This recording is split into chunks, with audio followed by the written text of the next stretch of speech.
কেন মুনাফার জায়গা বানানো সেটা বুঝতে গেলে আমাদেরকে একটু পেছনের দিকে হাঁটতে হবে। আমাদের অনেক বন্ধু আছেন, আমাদের নিজেরও বন্ধু আছে, যারা বলে কি হবে তার প্রমাণ এই একটা স্মার্ট মিটার এবং বিদ্যুতের ঘটনা। গ্যাস চুক্তি করেছিল মনমোহন সরকার, তার প্রতিবাদ করেছিল সংসদের যারা বামপন্থী বসে আছে তারা।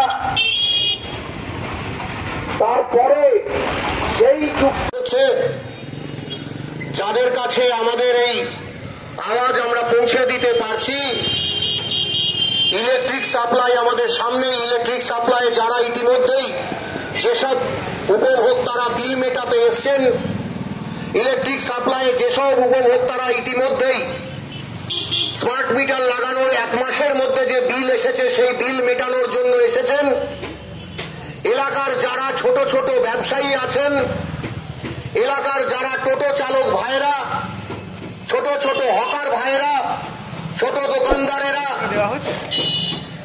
সকলকে আমাদের জন উদ্যোগের পক্ষ থেকে আজকে স্মার্ট মিটার নিয়ে আমাদের যে পথসভা, প্রতিবাদী পথসভা অনুষ্ঠিত হচ্ছে, আমরা আপনাদের মনোযোগ আকর্ষণ করার চেষ্টা করছি।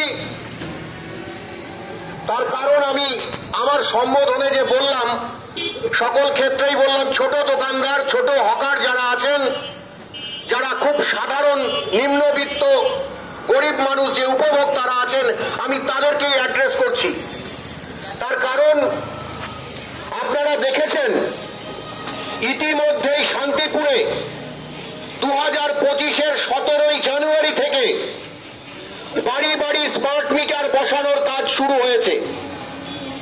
যখন আপনার বাড়িতে স্মার্ট মিটার বসাতে আসছেন ইলেকট্রিক সাপ্লাইয়ের লোকেরা, ইলেকট্রিক সাপ্লাইয়ের যে কর্মী বন্ধুরা যারা আসছেন, তারা বলছেন কোনো পয়সা লাগবে না, এটা একটা আধুনিকীকরণের কাজ, আপগ্রেডেশন হচ্ছে। যেমন চাকা মিটার ছিল আগে, সেই চাকা মিটার থেকে ডিজিটাল মিটার হয়েছে, তেমন ডিজিটাল মিটার থেকে স্মার্ট মিটার হচ্ছে। এতে আপনাদের বসানোর জন্য কোনো টাকা দিতে হবে না, এবং এখনই কিছু প্রিপেড কিছুই হচ্ছে না, ওসব রটনা। শান্তিপুরে এই বছর 17 জানুয়ারি থেকে শান্তিপুরে ডোমেস্টিক ক্ষেত্রে স্মার্ট মিটার লাগানোর কাজ শুরু হয়েছে। এই স্মার্ট মিটার লাগানোর ক্ষেত্রে পর্ষদ যে যুক্তি দিচ্ছেন যে এটা আধুনিকীকরণের জন্য ব্যবহার হচ্ছে, যেমন চাকা মিটার থেকে ডিজিটাল মিটার এসেছিল, ডিজিটাল মিটার থেকে স্মার্ট মিটার। কিন্তু আমরা এটা প্রথমেই অনুধাবন করেছিলাম যে এটা কোনো রকম আধুনিকীকরণ নয়, এটার ফলে এইটাকে বেসরকারিকরণ এবং প্রিপেডে চালু করার জন্য এই পদক্ষেপ নেওয়া হচ্ছে পর্ষদের পক্ষ থেকে। কিন্তু তৎকালীন সময় পর্ষদ এটা যখন বসাচ্ছেন তখন তারা এটা আশ্বাস দিয়েছেন বাড়ি বাড়িতে যে না, এটা যেমন বিল আসে তেমনই আসবে। কিন্তু দেখা যাচ্ছে যে মাসে বসেছে সেই মাসের বিল আসার পরেই এটাকে প্রিপেডে কনভার্ট করে দেওয়া হচ্ছে। অর্থাৎ এতদিন পর্যন্ত সাধারণ মানুষ যে সুবিধাটা পেতেন, যে বিদ্যুৎ খরচা করে তার বিলটা দেওয়ার সুবিধা পেতেন, তাছাড়াও একটা ফাইনের পিরিয়ড পেতেন, একটা সুবিধাজনক জায়গায় তারা পেতেন যে বিদ্যুৎটা ব্যবহার করে বিদ্যুতের দাম দিচ্ছে। কিন্তু এখন যেটা হবে যে আপনার মোবাইলের ক্ষেত্রে যেটা হয়, কেবল লাইনের ক্ষেত্রে যেটা হয়, সেই রকম আগাম টাকা দিয়ে তারপরে বিদ্যুৎটা ব্যবহার করা যাবে।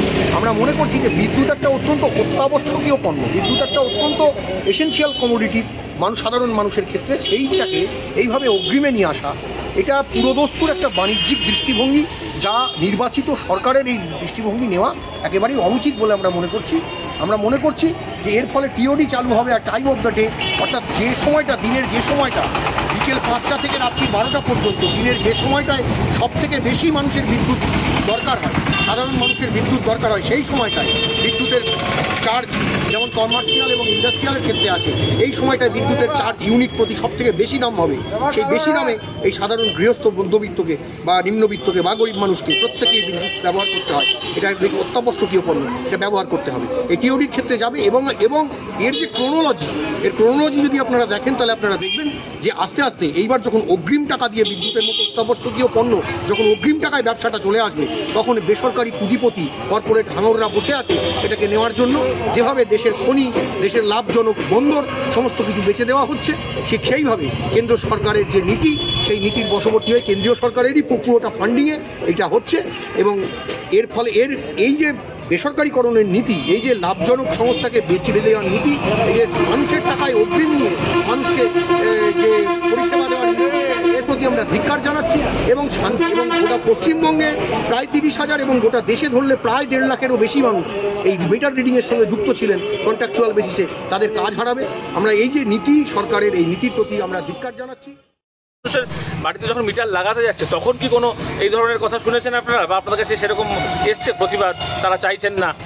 না, বাড়িতে যখন মিটার লাগাতে যাওয়া হচ্ছে তখন বিষয়টাকে একটা ঢাক গুড়ু এরকম একটা বিষয় চলছে। এবং যারা লাগাচ্ছেন তারা মূলত কোনো কন্ট্রাক্টরের লোক। তারা বলছেন আমরা খুব স্পষ্ট বিষয়টা জানি না, আপনারা অফিসে গিয়ে খোঁজ নেবেন। এবার অফিসে খোঁজ নিলে তারা বলছে না কিছু না, এখন যেমন চাকা মিটার থেকে ডিজিটাল মিটার থেকে স্মার্ট মিটার, এতে আরও ভালো পরিষেবা হবে, আরও সুস্থ হবে।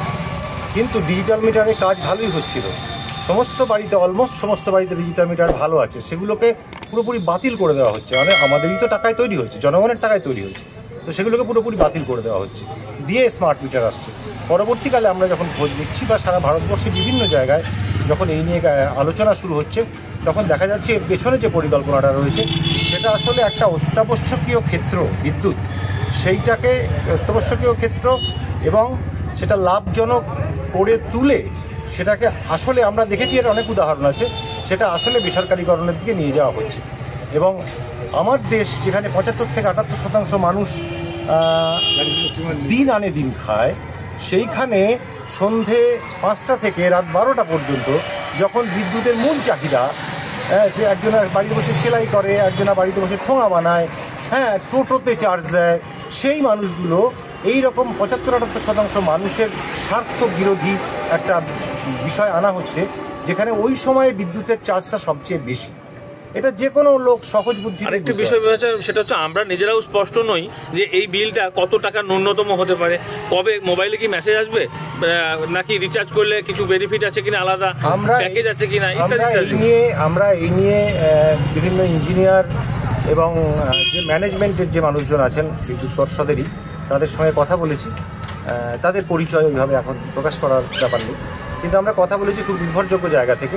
সেখান থেকে আমরা জেনেছি যে মূল বিষয়টা আসছে IMF, ওয়ার্ল্ড ব্যাংক, সেই পরিকল্পনা থেকে, সেখান থেকে কেন্দ্রীয় সরকার থেকে রাজ্য সরকার, এবং সারা পশ্চিমবঙ্গেই, সারা ভারতবর্ষেই বিষয়টা বেশ চুপচুপ করে হচ্ছে এবং প্রতিরোধ কোথাও গড়ে উঠছে, কিন্তু এইভাবেই হচ্ছে।